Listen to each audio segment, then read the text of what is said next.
Македонската берза лани далеку подобра во споредба со 2023 година.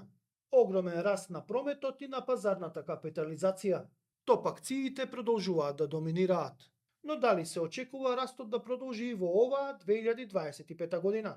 Што значи најавата за иницијална јавна понуда на акции ИПО? Ќе се охрабрат ли повеќе компании наместо во банки по капитал да одат на берзата? За првото вистинско ИПО ќе зборуваме со Дарко Перушевски, чија компанија наскоро ќе излезе со емитување на своји акции, а за состојбите на берзата ќе зборуваме со првиот човек на оваа институција, Иван Штериев. За да не гледате, отидете на YouTube, во пребарување на кирилица напишете пари и ние ќе ви се појавиме. Притиснете subscribe, бидејќи тоа многу ни значи, и следете не. Се гледаме.